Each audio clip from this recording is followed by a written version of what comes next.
Season 2, Episode 37 starts right now. Welcome to the program. I am Brandon Davis. I'm your host, joined today by Jamie Jirac. Good morning. We got Jenna Anderson. Hello, everybody. Happy She-Hulk Day. Happy Shulk Day, and welcome to the program, as always, Aaron Perrine. Does anybody ever notice the last note of our theme song sounds like someone opening up like a Sprite or a Sierra Mist? It's very refreshing. Welcome. What's up, guys? Yes, Sprite, Sierra Mist, if you're watching, please sponsor our show. Thank you. Please. Yes. Thank you. Yeah. Please. Send it on down to Brandon. We got a big show today. We always have a big show. I'm never going to say we have a small show, even when we do have we've never had. But we don't have one today. It's a huge show. We are going to talk about some MCU news. We got an MCU theory, and then we got I have a problem with the Disney Plus shows, and I'm going to talk about it in the second half of the show. So you can take that as you will. That's a nice little tease for later in the show. I got a problem. I'm going to talk about it. And also, I want to just say, if you drop us a 5-star review on Apple or Spotify, if they allow 5-star reviews, give us a top Uber rating, and we will, if you put a question in there with it, we will read your question on next week's show. So drop a question with a 5-star review. We ain't reading your 4-star reviews now. More of your 5-star reviews. And we'll try to play around with some of the questions that you might have for us in terms of the Marvel Cinematic Universe. But we got 4 big topics before we jump into She-Hulk episode 6 spoilers.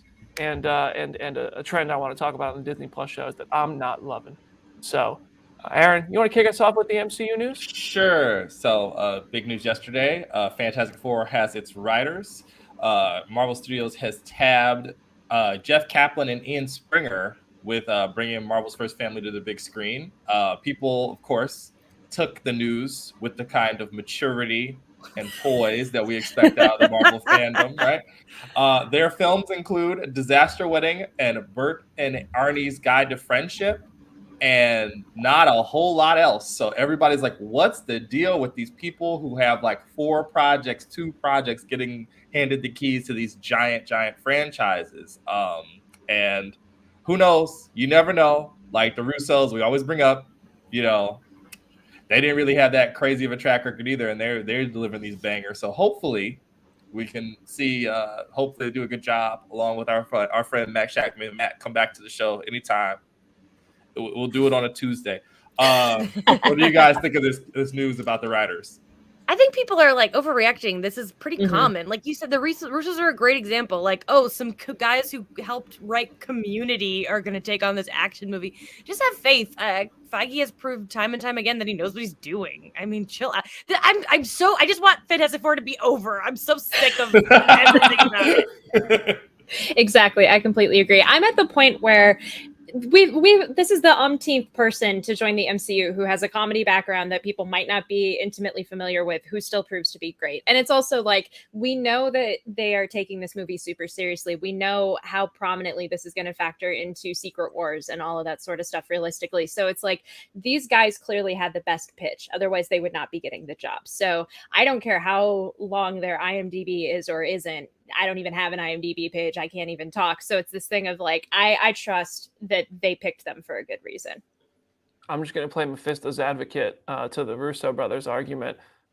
Russo brothers had done Arrested Development and the best episode of Community. The paintball episodes were fantastic. So it wasn't like they were working on things that nobody had heard of. It's still a very different medium.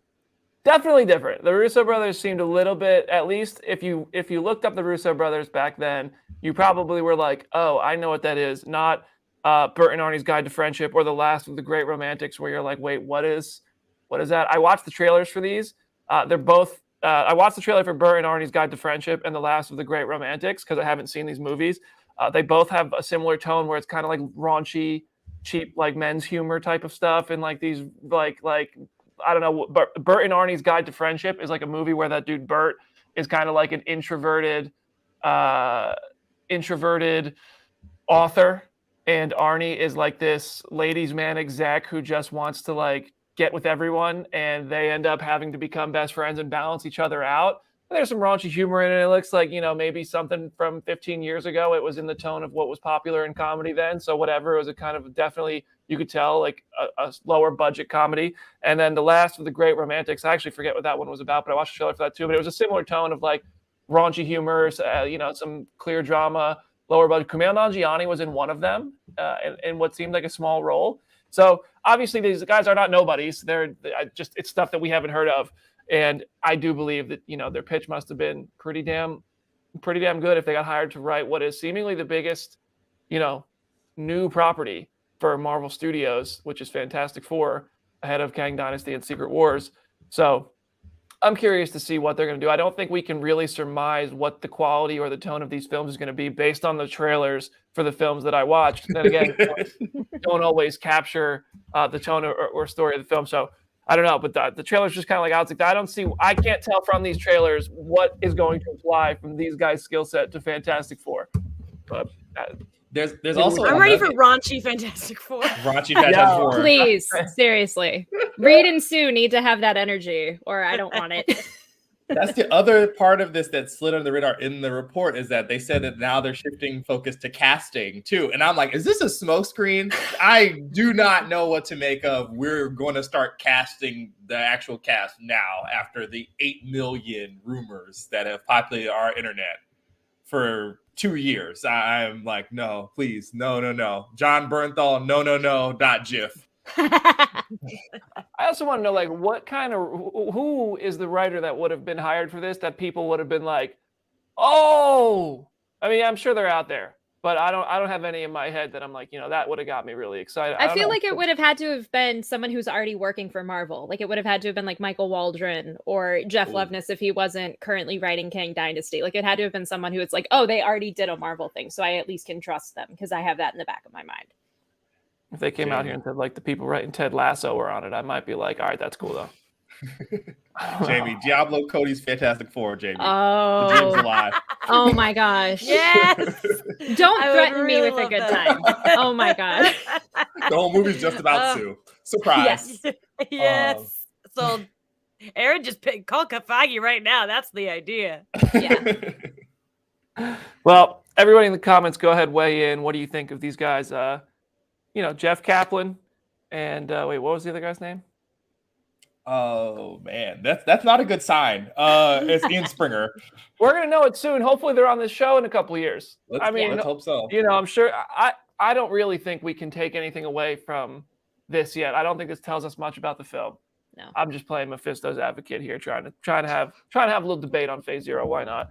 I still have faith in Fantastic Four, especially when I'm more. Matt Shackman gave us WandaVision and some of the best episodes of Game of Thrones, and we don't know who's in the movie yet. So I still this has not made me more excited or less excited at all. I'm just kind of like, well, I know who's writing it. We're moving on. Yeah, Black Panther, Wakanda Forever. We got a theory. There was a little short video on the Phase Zero YouTube channel about this. So I did an interview with Winston Duke at D23, and in the interview, I asked what Winston Duke thinks of Wakanda opening its shield to the world and being on the radar, people knowing it's there. And he talked about how Wakanda's a bit more forward-facing, he's less insular, and he said he survived the snap. So somebody commented, I posted this on Instagram. Somebody commented, somebody from Pods Like Us commented and said, "Whoa, he said survive the snap. I wonder if this is meaning like, are we exploring M'Baku having survived the snap? Is that what we're seeing, or is this, he survived the snap and this is after he survived both snaps and he came back?" So I was like, all right, let me make a theory out of this because that's what we do here. I know some people are just going to shoot this down right away. Some people are going to run with it and say, let's go with it. I'm going to run with it and say, let's go with it, at least for the sake of the show. So here's the full theory. Black Panther Wakanda Forever is set during the blip between Avengers Infinity War, after Thanos snapped and Thor did not go for the head, and before Hulk snaps and brings everybody back, or maybe somewhat after, we don't know. And that is why T'Challa is dead in the movie. That is the reasoning they give us for T'Challa having died, and Ramona saying things like, my entire family is gone. The problem with the theory, here's actually a couple more things to add to it. We know Okoye survived. We know M'Baku survived. We know a lot of people in Wakanda did survive the snap because we saw the aftermath of it, assuming we saw everybody disappear. I know they could have kept disappearing when we cut over to Titan in Infinity War. But then the problem with this theory is that according to marketing materials, Shuri was snapped because she's on the black and white Avenge the Fallen posters for Avengers Endgame, and also in Avengers HQ, Tony is looking at the holograms of all the missing people, which included this, I don't know, it's like this white kid, got brown eyes, brown hair. I can see his face. I don't know his name though. I don't know. He was friends with Tony. What was the kid's name? I don't remember. Slipping. But anyway, Scott Lang was there too. And then that other kid switches to Shuri in the movie. But the argument I can make against that is that Scott Lang was not dead. Scott Lang was not snapped. He was just missing in the quantum realm. They just assumed him dead from the snap. That other kid, though, was killed. I saw him, didn't feel so good. So he was, in fact, disappeared by Thanos' snap. But Shuri, obviously, we don't really have much reason to believe Shuri wasn't snapped. They say Shuri's a big part of the film. Shuri's in the trailers. Hulk was in Wakanda, running through the Wakandan woods in the Infinity War trailer. We've had fake footage before. I don't know. I'm just arguing for the sake of arguing for this theory. I kind of like it. I don't know. I'm on both sides of it. I know I don't really, I can't make up my mind on it. I like this idea of it gives them an opportunity to address, Chadwick Boseman and T'Challa in the future. Like if they do this story where we saw T'Challa get snapped, this is Wakanda during the aftermath of losing their Black Panther, thinking he's never coming back. And then I don't know how you address it later because we did see Chadwick Boseman in Avengers Endgame as T'Challa having returned. So it's not like, this is some, way out to then later recast him. But it is, I don't know, it's an interesting theory. I want to hear everybody's thoughts on this. I think that the Shuri part of it all is we never saw her get snapped. So I think in any movie. So if they want to make her have survived the blip, I think that would be fine because we didn't see it. And I don't think a black and white poster needs to be canon. So that's my theory there. I actually like this theory because it does leave room. I think a lot of people feel like they jumped the gun on some decisions. I don't really have strong opinions about that in terms of casting and recasting. But I don't think it's a completely crazy theory.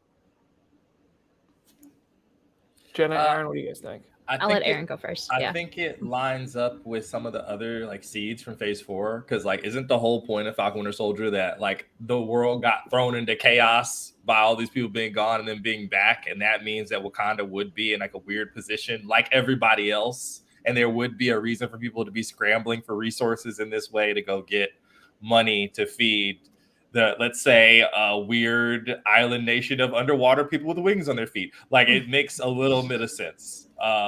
And I don't know. I think one of the $1 million questions that are surrounding this movie is how the heck do you explain T'Challa being gone? And then there are worse ways to explain it. I mean, I don't know anybody who's going to this movie thinking that they're just going to poochie him up out of there, but it sounds like it could be possible. Yeah, I don't know how they do it in a way like that. Clearly the trailers show us T'Challa has died. I don't know how you do that in a way that, in terms of the stories, satisfying. I think we all just are going to be like, okay, we just kind of have to accept this. It is sad. This is not part of the plan in whatever way they do it. But I mean, I hope that I'm sure they found a tasteful way to do this. I can't imagine, they're going to, I imagine they're going to honor Chadwick's legacy in one way or another. But I don't know, I kind of like this theory, but then I'm also this does give the opportunity. I recognize the importance of the T'Challa character, not just in the MCU as a character to drive our story that we want to follow, but what that character means to so many people. So I don't know. I see both sides of the argument, so I can't really tell. It would be weird to imagine a situation where they want to show T'Challa reform from the snap, and all of a sudden someone else is playing him. I don't know. That'd be a really weird moment. So I don't know. I'm just going to trust them on their judgment and see what they do. But I do enjoy this theory. I really won't be disappointed if this happens. I think it'd be kind of cool to see the Black Panther's gone. Namor's this is our shot. Let's go take it. Something like that. We didn't lose as many people as they did. Something like that. Or the people up there, it's their fault. Maybe we go after them for half of our people down here disappearing, or something like that. It could be cool. It would also, I don't know, maybe Ironheart rises up because she lost people to the snap and she decides she wants to be a protector, and that invigorates Riri to make the suit. I don't know. Now I'm just going. And also in Endgame, there's already some sort of something in the Atlantic Ocean that Okoye knows about because there was the earthquake under the ocean, and she might have played it coy, saying we handle it by not handling it, because what she meant is we already handled that. So I don't know. I kind of like it. I kind of like the theory. I agree with everything that all of y'all have said. For me, I think it is the thing of like the emotional catharsis that the audience is going to feel either way dealing with T'Challa and Chadwick's loss. I feel like it would almost slightly undercut it if it does end up being a thing of like, oh, well, this is just the loss during the blip, and then now we still have to deal with this later on. I feel like you said, I think I just trust them to make the right decision, whatever that ends up being. It's going to hurt either way. And as much as I do really want more stories set during the blip, I feel like this story probably needs to be set after so it can kind of definitively turn the page with all of that. But yeah, I agree with everything that everyone's said. So, in other news, and other like lighter news from the week, it was announced that a new Iron Man game is in development with Marvel Games and EA's Motive Studio. For people who are just listening in podcast form, you missed BD like fist pumping the air. He is so excited. I'm also very excited. This sounds awesome. It is an all new single player action adventure Iron Man game. I know the developers have teased like they're telling a story that they haven't really told with Tony before in media, it seems like, and it sounds more like Spider-Man or Guardians in terms of gameplay and execution as opposed to Avengers, which was much more multiplayer centric. So BD, what do you think? Because I'm hyped for this. I think there's a lot of potential for this to be really cool. Hype is an understatement from your boy right now. I am so excited for this. I played the Iron Man VR, which honestly wasn't that long. It's honestly just my like 4 hours long or whatever it was. I'm completely guessing. I don't remember how long it was, but it was just long enough to keep me engaged with that. I remember the first time I flew using the VR on PlayStation, I was like blown away by that because I was like, damn, this is cool. I'm Iron Man. But then I played Spider-Man and I was like, okay, this is really cool. Third person game where you're swinging through New York City. It's like a Spider-Man fan's dream. If they actually can give us that with Iron Man, like good physics, good graphics, like flying around is actually cool. Man, this is gonna be cool. I hope it's good. I'm so curious who the villain's gonna be. Like, is it gonna be like an actual Mandarin who's one of the biggest foils to Iron Man in the comics? Is it gonna be like AIM? Is Justin Hammer gonna be a factor? Will Sam Rockwell play him and make Jamie happy in video game form? Could we go back to the beginning with Obadiah Stane doing an Ironmonger story? I'm just excited for this. I'm buying it day one. I hope they send me a copy early. I'm going to review it and give it 100 stars out of 10. I can't wait for this game. I hope it doesn't suck, man. I just hope it's good. I hope it's good. Is it Zeke Stain? I don't know. I'm excited. Give me Iron Man. Jamie is just like speechless right now. Jamie, I'm like, speechless. in the immortal words of Marvin from Pulp Fiction, I don't even have an opinion. Like, I just don't play video games. Like, I don't, like, I'm happy for all of you. I hope it's very fun. But it's not going to work on my PS2, so I will not be buying it. Wow, the money you've saved. Seriously. Wow, the money you have saved by not buying all the consoles. Aaron, are you a gamer? Yeah, I dabble a bit. I mean, when I read this, I was like, I hope it's good. And then they said it was the same developers that did like the Guardians game, and I was like, oh, okay. So I think we're in the clear because they got a good track record. It's not going to be a live service. I'm not going to have to buy different freaking armors for $4.95 that play slightly differently, and then you can't tell who's flying what. It's like, is that the stealth armor? Oh, that's Centurion. They're going to knock this guy out the sky. So as long as it's good, I saw Phil in the comments like say that like, oh, the Iron Man Wii game, and I'm like, oh boy, don't tell me about the forbidden knowledge from the past. Like, I remember being excited to play that and being like, oh, there were better ways to spend this $49.95 at GameStop. Oh God, GameStop, go ahead and sponsor us too. Apparently, but yeah, I'm excited. Did you ever play the Hulk game that followed like Ang Lee's Hulk? Yo, that actually felt good. Like the jumping and the punching and like taking a car apart and using them as Hulk hands. Oh, it's good. It's good times. Thank you. Okay, good. I want to make sure that everybody here had taste. We do. That whole game was fun. That was like back when Madden was starting to pop off too. Mm-hmm. Yeah. All right. What else we got today? Ooh. Oh, well, I know what we got. We got some rumors. Yeah. Gosh, goodness gracious. It looks like there's some rumors about Shang-Chi, Spider-Man 4. A Reddit user claims verified sources have Shang-Chi on February 14th, 2025. I mean, I don't know how much we want to lean into that as a believable source, but I do like the idea of seeing Shang-Chi the day before my birthday and 2 days before Elizabeth Olsen's birthday. That would be fun. 2025, though, BD, that's a long time to wait for the sequel you've been waiting for so long. But also, in addition to that, Sony. It's already been a year. Yeah. I know. Sony has moved a bunch of dates. Shocking. Craven is now coming in October of 2023. Madam Web is February 16th, 2024. And then unnamed Sony's maybe Spider-Man movie on July 12th, 2024. Is it Spider-Man 4? I don't know. I feel like that's soon, but I don't know. I don't really care about Craven or Madam Web personally, so these date changes mean nothing to me. But I am kind of bummed that Shang-Chi might be that far away. What do you guys think? I'll start with Shang-Chi. First of all, that is too far away. Second of all, if Destin Daniel Cretton is directing it, I saw Charles Murphy already address this from Murphy's Multiverse that when he saw this rumor, and he said Destin Daniel Cretton could do both the Shang-Chi sequel as a director and Avengers: Kang Dynasty, which releases 3 months after that date. And I just sure it's possible, but that's a lot. That's hard. We don't know how big of a movie Kang Dynasty is going to be yet. We really don't know much about it. Is this going to be Endgame size, Infinity War size, or is it Avengers 1 size, or is it Age of Ultron size, kind of a medium? I don't know. So I just think that doing 2 movies like that in such quick succession, you'd have to start yesterday in order to get 2 big Marvel movies done in time. The VFX that are going to go into it, especially if Shang-Chi 2 is going to do more dragon stuff, and if Kang Dynasty is going to be going into different time periods, and a lot of I don't know. I find that kind of hard to believe, and I really do want Destin to do the Shang-Chi sequel, but I really want to spend time with characters like Shang-Chi and other characters that we've met in Phase 4 again before they team up in an Avengers movie. I don't know. It's too far, man.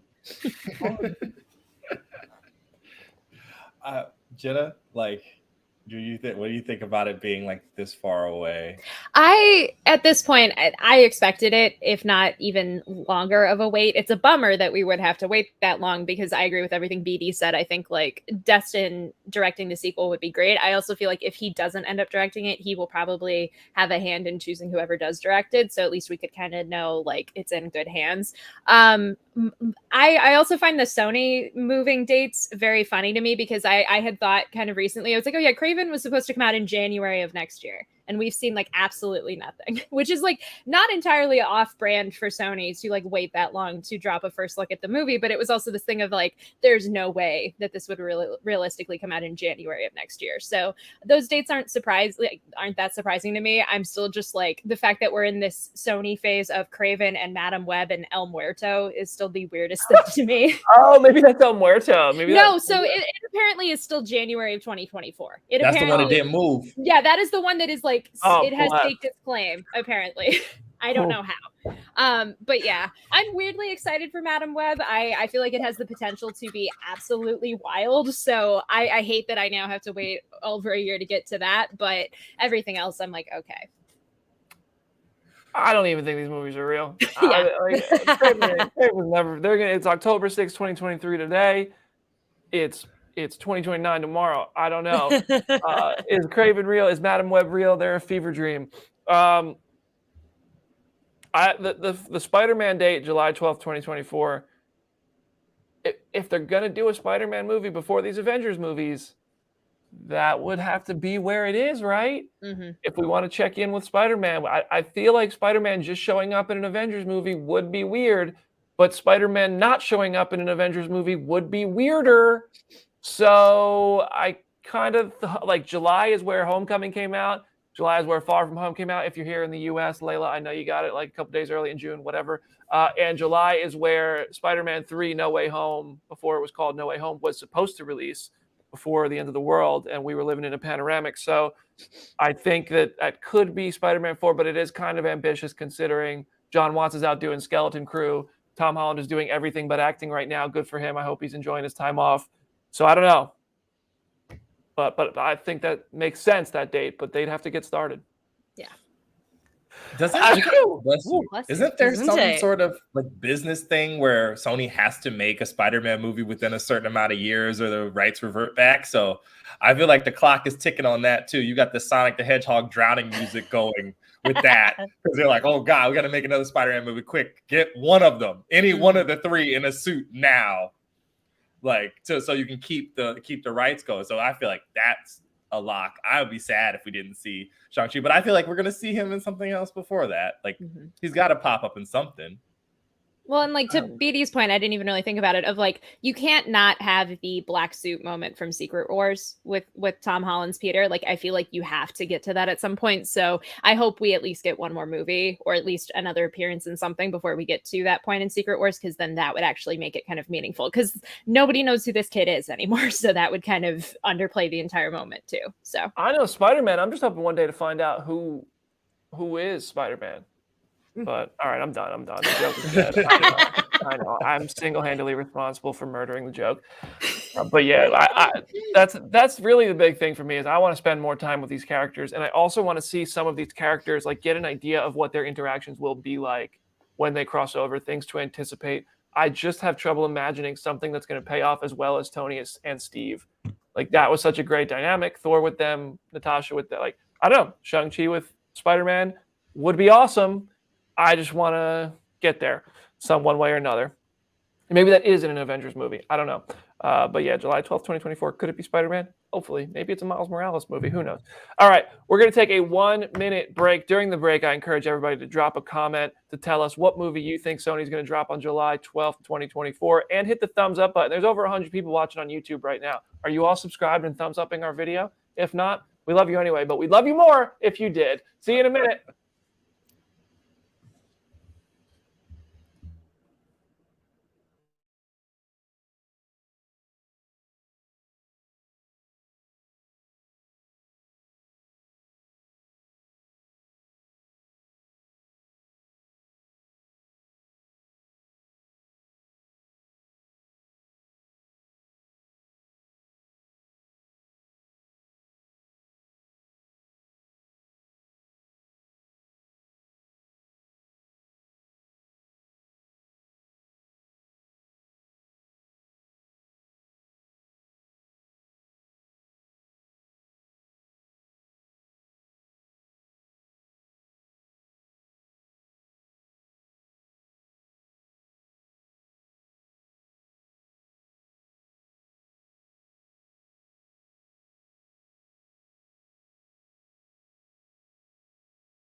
Welcome back to Phase Zero, Season 2, Episode 37. We're already 37 weeks into 2022. What is going on? That means we're 6 episodes into She-Hulk. Episode 6 of She-Hulk dropped today on Disney+. We're going to talk all about it. We're going to go around the room with reactions. Aaron, you know the rules. You're at the top of the screen. I am.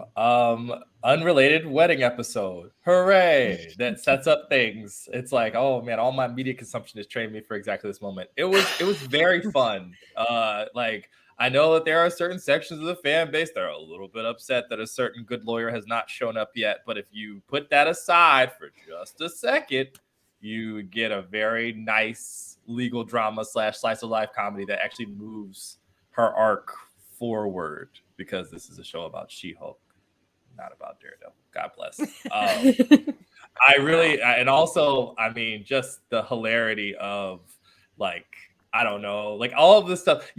There are so many moments in this show now where I'm like, where is stuff gonna hit the fan? Did anybody else get any weird panic when Nikki was going home and she was driving that car? And I was like, did you check the back seat? because Jen's original best friend, like in the very start of her comic, like one of the inciting incidents of her being She-Hulk is her friend named Jill dying in a car accident. Oh, and God. it is like a huge thing. Like I literally, when I talked to Ginger at the premiere, I had mentioned like, are there any friends of Jen's you're inspired by? Because parts of the fandom were worried that she was going to say Jill, because it's like, oh my God, that would mean she was going to die. So I was panicked the entire time she was in the car. Oh yeah. If they touch Nikki, I will be mad. Yeah, same here. I literally, when that scene came on when she was driving the car, I said, "This car is going to get hit in the side. This is going to be a car accident scene. Yeah. This is going to be a car accident scene." But it wasn't. Thank God. Spoiler alert. Jamie, what did you think of the episode? I loved it. If you are watching She-Hulk just to peak Daredevil, I feel bad for you, because like it's not like you don't know he's not about to get 18 episodes of a show. Like it's just, I keep saying this, but I need to reiterate it again. I just love that this is a television show. It is not a Marvel event. It is not something that each week I'm clamoring for future questions and answers. I just am enjoying this really fun sitcom that is going to be infinitely rewatchable. It's the first Marvel show. I tweeted this. I want 6 seasons of this because it's a sitcom. That's what it is. And I love that. We haven't really had anything like this. And it's cool to see this within the scope of Marvel. And this particular episode, all of the wedding bits were so funny. If you have ever been in a wedding, the line about the inconvenience was so deeply true. I cackled. And I loved how terrible this wedding was, from like the stupid glitter box to the cash bar, rude, and the Patty being the bride, love Patty. So it was just fun. And then we get a fun fight in there. I loved all this. I will say I'm ticked off that these last couple episodes haven't had post-credit scenes. They led me to believe each episode was going to have one, and I think that that's a little mean. I also have a couple love the Mr. Immortal stuff. Is hilarious. He has one husband. I think he should have had more husbands, but at least he had one husband. But I do have a little nitpicky thing about that, but I'm going to put a pin in it. I'm going to put a little pin in my Mr. Immortal thing that I have to say and let Jenna speak. Awesome. Are we going to get a Jamie rant today? I know. I hope so. Maybe a mini rant, a teeny rant. I did go on a mini rant. I filmed my Easter egg video before we started recording, and I did say basically what Aaron and Jamie have said about Daredevil. We know this man is going to be in so many things. There are like 18 episodes, 3 other appearances on top of that. Like, you are getting so much Matt Murdock. Who cares if you're not getting it right away? Like Jamie said, the show is structured like a TV show in a way that like we have not had since WandaVision, and in a way that is so different within the MCU that I get that people immediately were like, oh my God, there's Daredevil. We're going to get more Daredevil. But it's like, he's coming. It's going to be worth the wait. And this episode was so good. It might have been my favorite episode that we've had yet, just purely in the sense of how comedic and how specific to Jen and her personality it all was. I just had a smile on my face the entire time. It was so incredible. And to echo what Jamie said, Patty Harrison is one of the most hilarious people ever. Go watch I Think You Should Leave on Netflix if you haven't already, because her sketches in that are iconic. So as soon as I like heard the possibility of her being in this show, I like cheered. And I was so happy that she was here because she did such a great job. I thought this episode was another fun episode. Like, I think She-Hulk continues to just be a fun show. I think I really like the supporting characters. Like, I mean, I rewatched last week's episode this morning as well. Like, I think Pug is great. I think, Nikki and Pugs to get that like kind of offshoot with them with Luke was really funny. And I just think the show it's fun. Like, it is just a fun show. It's a sitcom. I like Jen. I root for Jen. I'm so tired of seeing people treat Jen like shit. I want to jump on the screen and turn into a Hulk myself and punch them all. Like, how do y'all not just appreciate her? She's so sweet and fun. I want to hang out with her too. And like, the CGI at times is so good, and at times is like, okay, but I don't know, that just continues to be a talking point. So I'd be lying if I said I don't notice it. Sometimes it stands out to me as looking really good, and sometimes I'm just like, woof, they missed on this one. And I don't know what happened, but it is what it is. I think also I talked about this in another video that's on the Phase Zero channel. I think some of it is the fact that She-Hulk is not so different from a regular human that it is easier to nitpick, because she just is like a bigger but green person who still looks like themselves. Whereas like the Hulk is a monster. There's nothing about the Hulk that looks normal. He's not just like Dwayne Johnson turned green. Like, he is just a monster. And so She-Hulk is just she's not a monster in that way. This design of her, so I think that's one of the easiest ways. Anyway, I thought the episode was very good. I thought it was funny. Like I do have a problem with it, which I'm going to say for the end of it. It's not a problem with this episode. I have a problem with what I think the show is about to start doing, and I just hope it doesn't, because I've seen the Disney Plus shows do this, and I just don't want it to happen. And the people already know. I'm probably, if they follow me on Twitter, they know what I'm going to talk about. So I'm going to say that for the end. But overall, I still continue to think She-Hulk is super entertaining. I look forward to new episodes. I have not been disappointed yet once, except for the post-credit scenes, which have not been there after training us to think we're getting a little treat, and we don't get the little treat at the end. But yeah, Mr. Immortal's hilarious too, by the way. Yes. Jenna's full Easter egg breakdown video will be on the Phase Zero channel later today. Yes. But this is your little preview of it. Professor Jenna, you want to profess to us? Yes, sure. So Mr. Immortal is a member of the Great Lakes Avengers, which is one of the kind of slightly unofficial Avengers offshoots that operates out of the Midwest. He, as they showed in the episode, he has the ability to just constantly regenerate and reincarnate and never die, which he uses to very dark and very hilarious extents. I love what they did with him this episode. I also love randomly, because I was taking notes on my phone, and he mentions his first wife, who is Baroness Cromwell, who might be Baroness Blood, who's like a vampire from comics. So I was like, oh, cool. He just had like a vampire wife who like gave him a bunch of gold, and like vampires might be real, and this might all tie to Blade, and you know, it's all connected. And Jamie just got super excited. I just love everything that they did with him. It was so much fun. Do we want to talk about like other aspects of the episode itself before we get into kind of the villain of it all? Because I feel like that's a whole thing in and of itself. Yeah, I have a question for you actually that I think you might be able to answer. This might just be like a little whatever, just a detail that I'm nitpicking. But Jen gets punched by Titania, and like Jen can get drunk, but She-Hulk can't. So my question is, like, when Jen got absolutely rocked by Titania and goes sliding across the sidewalk and stuff, like, should Jen Walters have been like really hurt by that and scraped up by the sidewalk, or does like being She-Hulk prevent her from that? I mean, they established in the premiere that like her blood has some sort of healing property to it, like especially like the Hulk form of it all. Right. Like it healed Bruce's arm and all that stuff. So I'm just gonna see it as like a comic thing of like, we're just gonna justify this by saying that she just can physically do it. Because yeah, it's a thing of like, when she gets injured in the comics, something has to be serious. Because she also says like in I mean, granted, it's when she's in She-Hulk form, but she says like nothing can really pierce her skin and all that sort of stuff. So I think it's just like an easy way to cut around it, just for the sake of the story. Okay, that makes sense. I was curious, like if I was nitpicking, or if that was something I overlooked or missed or just didn't know. And either way, I mean, she was also drunk, so like when you're drunk, you can really take a punch, I think. Versus like if you're sober, you're probably gonna be like, oh, what the hell, man? I'm crying now. Anyway, yeah. Also, can we just talk really quickly before the villains? How everyone in Jen's life is seemingly a villain except for like Nikki and Pug. Like everybody's such a dick. Like, everybody. What? Like everyone. Not Ched. Yeah, Ched is just chaotic good neutral. Boy. Yeah, Ched is just out for himself. He's the best. Bit of a mansplainer in his introduction. Yeah, but other than that, Ched just seems here for the vibe. He's a living one of those air horns. Like he is a living embodiment of those air horns from the wedding. All right. Anyway, I just had to touch on that. Like, Jen, if you need friends, like, you're welcome. We're here. Oh, also, I want to do this in real time. I want to hold on 1 second here. I'm sorry to delay the show. I just have to pull up something so I could get the date right and put somebody on the spot real quick. Jenna. Oh boy.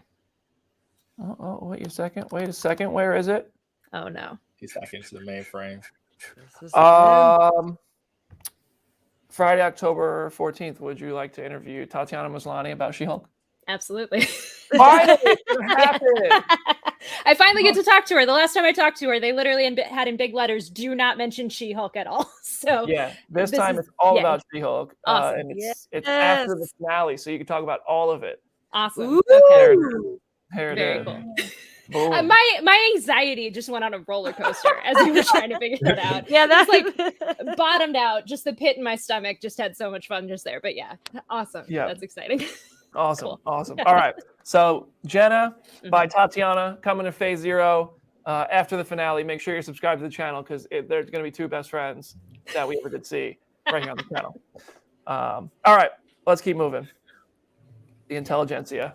Okay, so I know I mentioned these guys earlier in the season as like a possibility, because we've been talking about leader and like who could potentially be in charge of Wrecking Crew and what the heck Todd's deal is, because Todd still just has such weird energy. And now we kind of have an idea of what that is. The intelligentsia kind of showed up in the Fall of the Hulk storyline, and they're basically, the shorthand is like they're the evil version of the Illuminati. They're like the evil science version of the Illuminati. Of like, here's MODOK and Leader and like Egghead and Dr. Doom and all of just these weird nerds who just want to do science experiments to ruin the world, essentially. And they are responsible for like turning Betty into Red She-Hulk. They're kind of responsible for Amadeus Cho's origin story. So like they have ties to trying to create their own Hulk form, and it doesn't always necessarily pan out in the way that it did for Jen and Bruce. So obviously the show is kind of taking a new interpretation with that, because we learned that Intelligentsia is a very Reddit-esque website with some very shady things going on.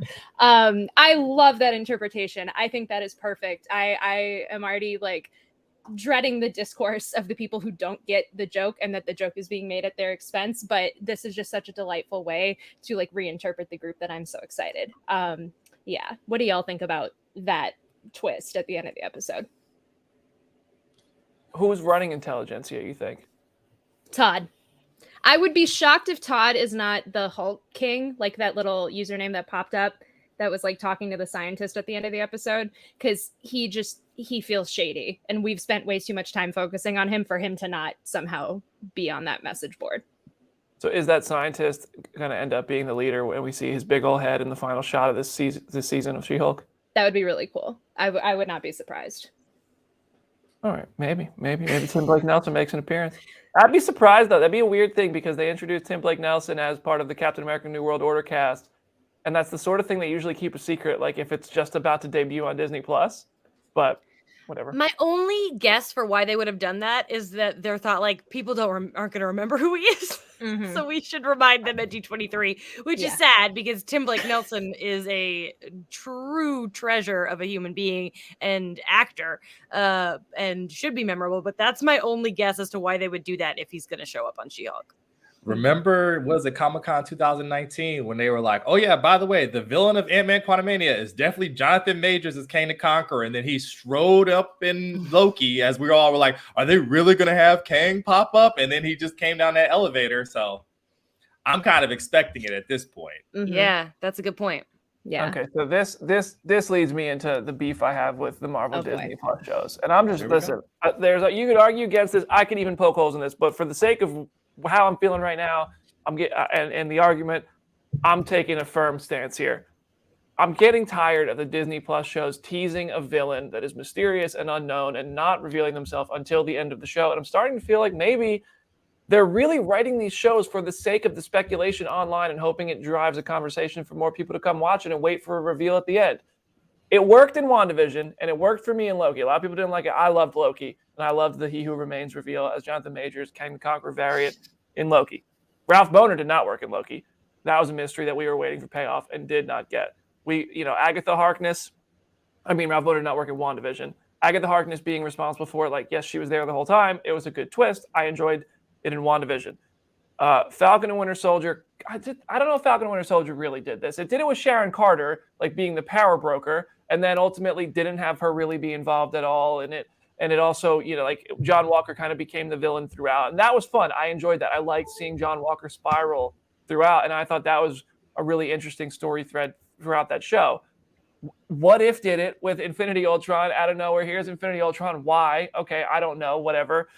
Miss Marvel started as like a high school series in New Jersey. And I really enjoy where it went with the partition and stuff. But ultimately, like going into the Nord dimension, going into this crazy save the world stakes kind of out of nowhere, kind of caught me off guard, but not as badly as like Moon Knight kind of did it with Amit. Not really as much. That one I'm giving it a pass.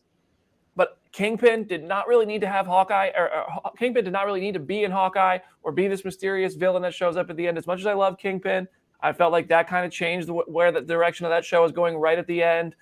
I don't know. Overall, I feel like we keep getting these teases of something that is going to come at the end of the show instead of getting to see a villain kind of be a foil to the character throughout. Like Titania has been a foil to She-Hulk, but it feels like that might have wrapped up here because we're about to get a tease of the leader actually pulling the strings of what is going on in She-Hulk's life when it isn't really the main storyline until the finale, when we have to tune in next time to find out what happens. I just want good villains throughout the show that keep getting built and keep interacting with the heroes. And if it's not a villain, it's a costume. Something is always saved for the very end that just is like, see it more next time. And that's kind of, I've enjoyed the shows overall, but this is something I'm starting to get a little bit like, can we just do this throughout the whole show? I have a counter argument for your, because you're not wrong. Everything you're saying is totally correct. But I think that the main point is that like this is television. And that's just like that's how TV works. And like I think a lot of in the cases of shows where they knew for a fact they're only getting one season, okay, I will not argue that. But that's not most of these. I think that's WandaVision for sure, and everything else, it's will they get more? And that's kind of always how television has worked, especially season 1. I mean, you know, my favorite television show of all time is Buffy the Vampire Slayer, and that is very much monster of the week, new villains each time, and you're not getting much of the master until the end.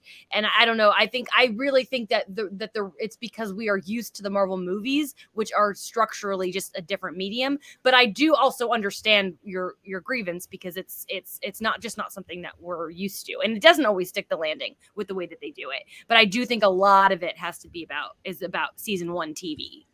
I don't watch nearly as much TV as you do, Jamie, to be honest. I watch mostly what I have to watch, like to cover for work. So that means I've watched like Walking Dead. I'm watching House of the Dragon right now. I'm watching, I watched The Boys, and both House of the Dragon and The Boys are phenomenal shows. And both of them really put their villains at the front of the show. And so I'm just trying to argue your point, because I agree. I think a lot of this is TV. As a Lost fan, I know you save the questions and the payoff for the end of the season. You dive into it next season and you set up another one. These are all being billed as like, don't miss the 6-episode event. You know, they're being billed as like almost a movie as an event series, and they're not really telling us there's a season 2. The only one we know is getting season 2 is Loki and What If, but in the live action shows, we didn't know Loki was getting a season 2 until we finished the season finale. So I don't know, just like I don't know. It's just something that isn't necessarily working for me. I'm still hugely entertained by the shows. Like every week I'm waking up and I'm watching She-Hulk, and it's super entertaining, especially that's what She-Hulk above all these other shows seemingly is aiming to do, is just entertain and make us laugh and make us spend time with the character. And I'm falling in love with Jen Walters and She-Hulk, like in this character, and I'm sympathizing with her. But the story of it, like I'm kind of like, where are we going? Please don't derail this. This has been the character at the front. Don't suddenly introduce the leader and just kind of take a complete left turn from what we have done here, only to follow up in Captain America: New World Order, which will then follow up in World War Hulk. You know, I hope this story of She-Hulk ends up being fulfilling for Jen's arc here. I will say, to Jamie's point about this being structured like television, it's also structured like a comic arc. Like there are countless superhero comics where if you're reading them month to month, you get through the issue and then you get to the last couple pages and it's like, here's a twist. Here's like a reveal of a villain or some sort of thing that completely usurps your expectations. I think that it is this thing of, we are so used to just the predictable format of a Marvel movie that like having it translate into a different medium, you get more of those kinds of moments, but they're not moments that we're used to seeing on screen. I do think I agree with so much of what BD said, but I do think She-Hulk almost feels like an outlier. It's not trying to bill itself as like, this is monumental for the entire ramifications of the MCU. I think if anything, if Leader does show up at the end of this, it'll just be a thing very comic accurately of just like, I tried to get Jen's blood, I didn't necessarily succeed. Now I'm going to go focus on like the Captain America, Isaiah Bradley kind of blood. And that's the reason why I'm the villain of that movie. I don't see it as like this massive cascading big blue light in the sky kind of plan. I think it's really going to be that if Leader and how the intelligentsia kind of factor into the rest of the season will be kind of focused on Jen's personal arc. Because it's like, she still doesn't want to be a superhero. She really just wants to be a person who is like starting to accept the fact that she is She-Hulk and it does have upsides and stuff. And so how do you juxtapose that with these villains who don't want her to have agency and want to take that away from her? I think that will be the conflict. And I think that will be super interesting in a way that like a lot of these other conflicts on the Disney Plus shows weren't really able to get there. I also want to point out I'm watching Harley Quinn and it's excellent. Yay! Yes. episode 10 Awesome. of season 1 yet last night. It's so good. Flawless television right there. Great. Fantastic show. Aaron, you haven't weighed in on this yet. What do you think of this?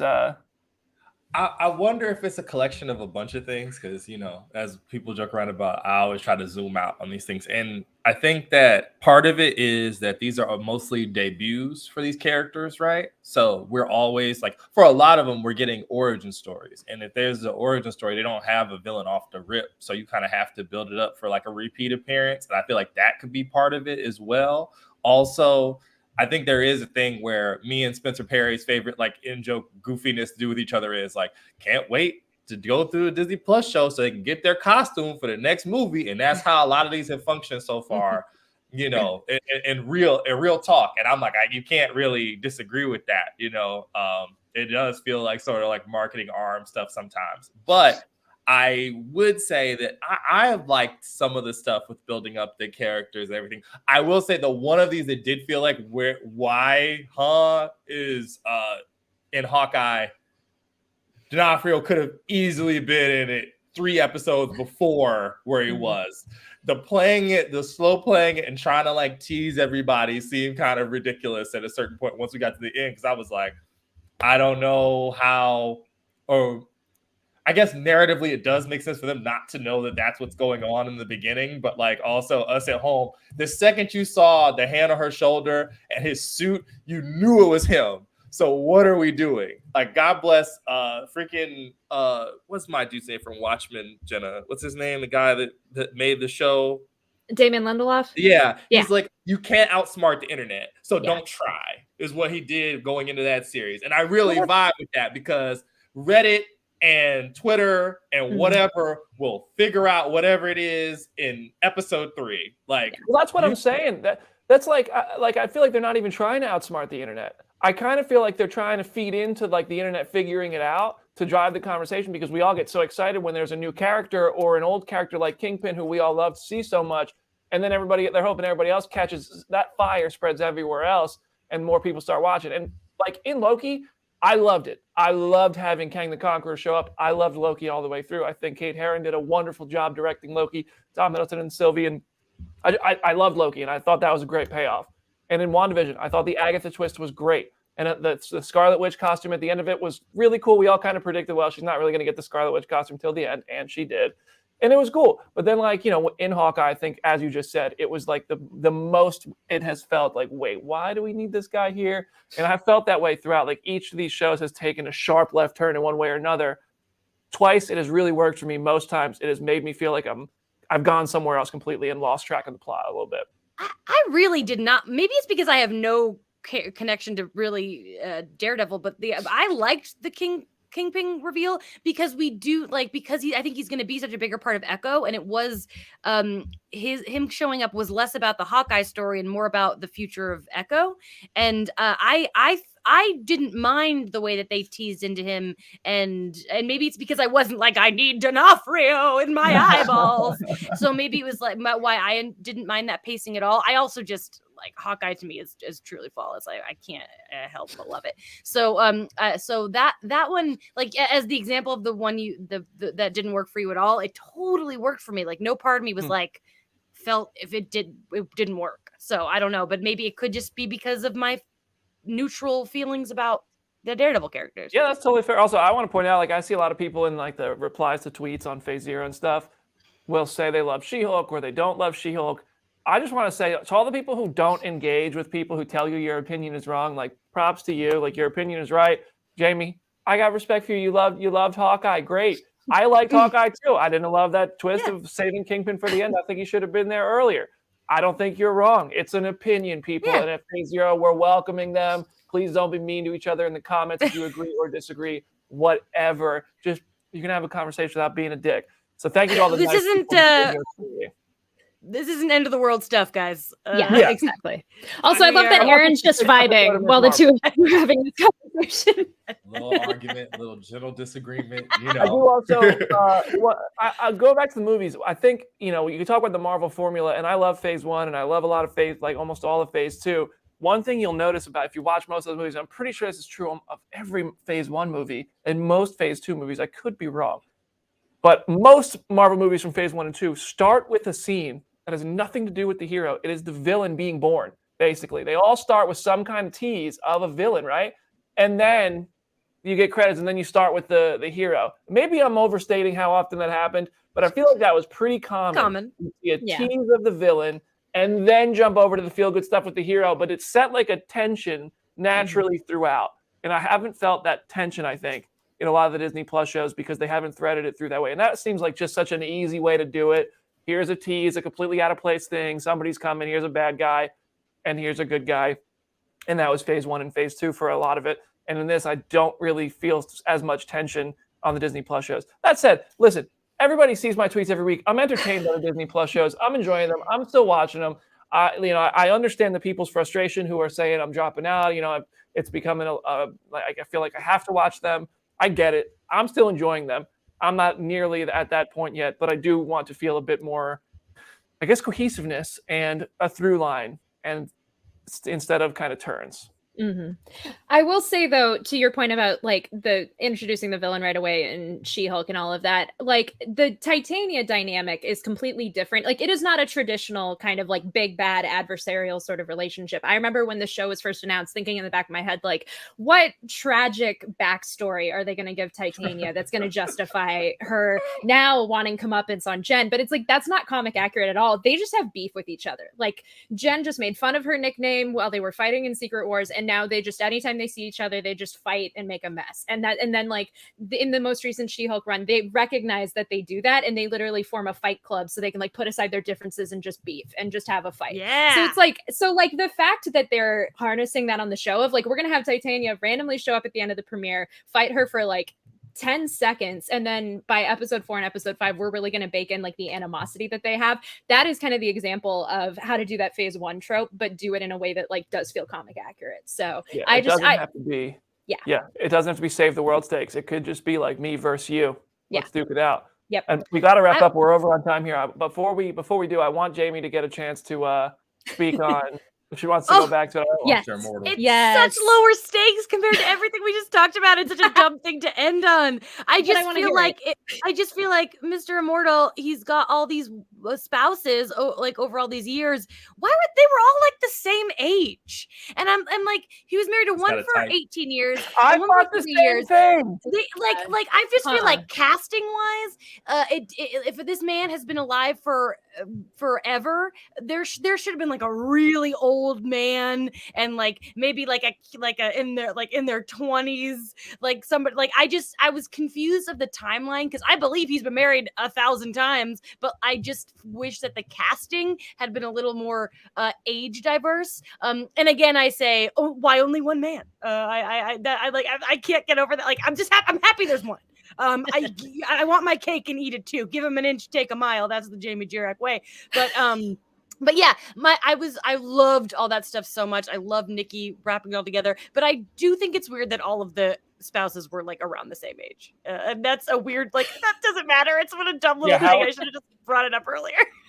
How are you married to this person for 18 years and this person for 3 years? But when he jumped out the window, I cackled. He's so good. I thought that was hilarious. So Mr. Immortal, what a life Mr. Immortal is living. Him and Abomination would have a lot to talk about. All I'm saying, they got a lot of soulmates between them. A lot of soulmates between them. And also I just want to clarify, I'm loving She-Hulk. I think She-Hulk is super fun. And today's episode was, I think my favorite episode is either 4 or 5. I actually don't even remember. But this episode is not my favorite, but I still liked it a lot. I thought it was really funny and entertaining. I'm just worried about derailing this story with some sort of turn. Anyway, it's okay to have criticisms. Yeah, you have to. That's a valid. That is so allowed. I think it'd be boring if all 4 of us every week was like, "It's perfect. Good night." See, that's what like a portion of the chat already thinks we do. So that's what everybody on Twitter already thinks. I said I thought Andor was kind of just okay. Like I criticized Andor, and everybody's like, "Why don't you ever say bad things about Marvel?" And I was like, "Well, bro, okay." Do they not remember Eternals? Ooh, yeah. Remember that? I got dragged for Eternals. My goodness.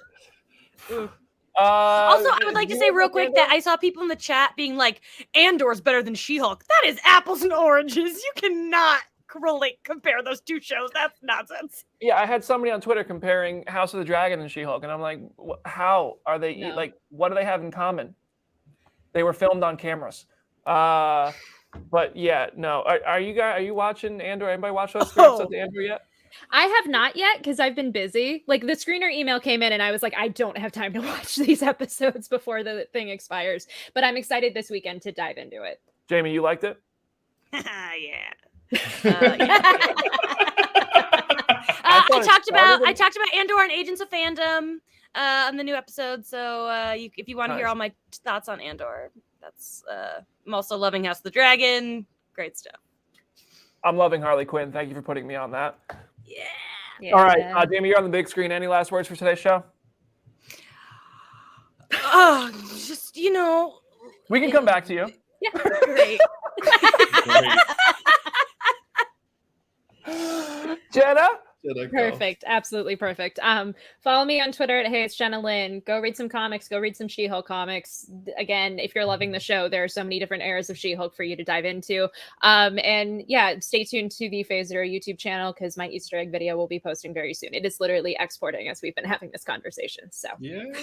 And in just a few weeks, the Tatiana Maslany interview. As soon as we log off, it's actually going to hit me, and it's going to be like, okay, cool, awesome. I wish it was like an hour long. I'd watch you guys talk forever. When Jamie talked to Elizabeth Olsen, I was like, this is the best thing ever. Aaron, any last words for today's show? It's at Summit Lake Hornet on Twitter, and I can't wait till they cast Nick Cannon as Mr. Immortal's variant in Secret Wars. Wow. Go subscribe to Jamie on Letterboxd. Jamie, anything else for today's show? Yeah, Letterboxd. It's spooky season, you guys. I'm watching so much good horror stuff that I've never heard of. It's so much fun. Follow me to get some good recs for spooky season because it is the time. I love this time of year. I'm so stoked. No, this is the last time you'll see my background here because I'm moving in with Tony. So enjoy this look because it's all about to change.